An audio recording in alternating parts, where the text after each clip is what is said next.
Welcome to the bottom line. Well, the search continues for the second American crew member of a downed U.S. F-15E fighter jet over Iranian territory. One pilot has been rescued and is receiving medical treatment. Fox can confirm a second A-10 Warthog was also struck today by Iranian enemy fire, but the circumstances of where it was hit remain unclear. A senior White House official telling Fox that the president has been receiving updates all day in the Oval Office alongside his national security team. How this plays out could mark a major shift in this conflict, especially as the Iranian regime beefs up its defenses with a massive recruitment drive, recruiting children even, in preparation for a potential ground operation. The president telling NBC earlier when asked if today's events would affect Iran negotiations, quote, "No, not at all. No, it's war." The president is also focused on the Strait. Keep the oil, anyone? Writing on True Social today that America can, quote, "easily open the Hormuz Strait, take the oil, and make a fortune. It would be a gusher for the world." Multiple question marks there. It will be the topic of discussion next Wednesday when the president meets with NATO Secretary General Mark Rutte amid strong warnings from the Trump administration that the allies are not doing their part. Joining us to discuss, former Deputy National Security Advisor Victoria Coates. Victoria, great to see you. Let's start with the downed aircraft and the pilot who is still being, based on what we know, still being searched for. But I did want to bring up a comparison that's been mentioned that the U.S. lost in a 43-day air campaign during the first Persian Gulf War. In 43 days, lost 42 combat aircraft, to put what we've seen today in perspective. No, this is very true, Dagan. Brian, good to be with you. And of course, our prayers are with that still lost pilot in Iran, and hopes for him and his family, or her and her family, that he's back in our control very, very quickly. And there are some conflicting reports about this, so we'll keep every finger crossed and pray for the swift return. But my colleague at Heritage, Brent Sadler, told me earlier today that given the 13,000 plus combat sorties that the United States has flown over, and Israel rather, have flown over Iran, this amounts to about 0.008% success rate for the Iranians. And even one is too many, and obviously we could talk about after actions lessons from this, but that is a really important point, that from any conceivable normal mathematical metric, this is dominance from the United States. And the Iranians are trying to make this out to be some mighty victory. Mm-hmm. It's rather, I think, a demonstration of how much of a failure the last month has been.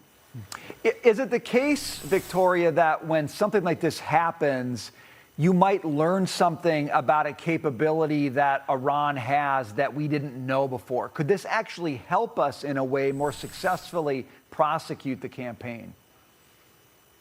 Well, that's precisely it, Brian. Think about this as a chip that Iran has played, something they clearly wanted to keep in their toolkit for as long as possible so they could surprise us and hopefully get some kind of spectacular strike. It's a little bit like that intermediate range ballistic missile they fired off at the Indian Ocean at Diego Garcia.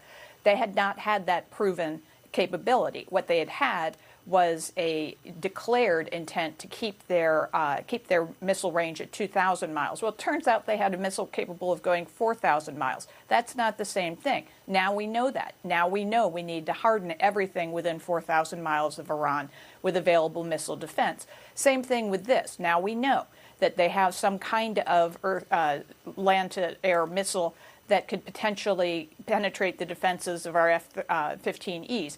That's something we can then mitigate. So every time they do one of these things, we learn more about them. We know more about what we need to do to protect our men and women from these kinds of attacks. Victoria, what President Trump was saying about, in those True Social posts, about the Strait of Hormuz and the oil, and what did he keep the oil? Anyone? Mm-hmm. He does. He's clever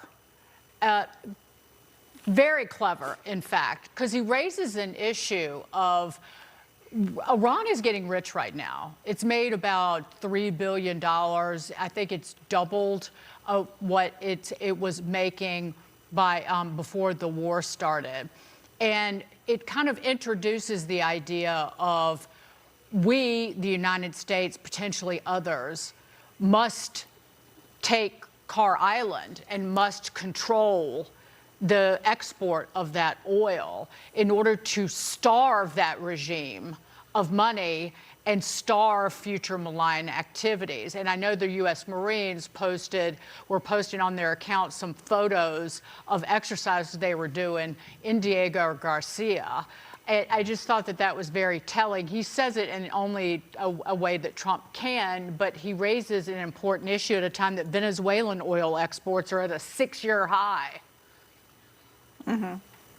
Yes, and then you notice he puts question marks at the end of it, just raising an issue, a possibility, but he puts it on the table, and that's what's really important here, Dagan. And I think, for the Iranian regime, $5 billion, I don't want them to have that $5 billion, but that's not going to fix their just systemic economic collapse, which is coming. So on the one hand, they're getting a little bit of a lifeline, but it's kind of a Band-Aid on a sucking chest wound here, because what they have is a currency that has been radically devalued. They have an internet that's been shut down now for 33 days. They have inflation that was at 40% before the war started. So they have problems that they absolutely can't fix. And I think President Trump knows that. And by holding the facilities at Carr Island, the oil shipments they're trying to get out at risk, he's telling them, I can cut this off too, and you're in serious trouble. Victoria Coates, thank you very much. Good to see you tonight. Thank you, guys. Have a wonderful Easter. You too. Happy Easter.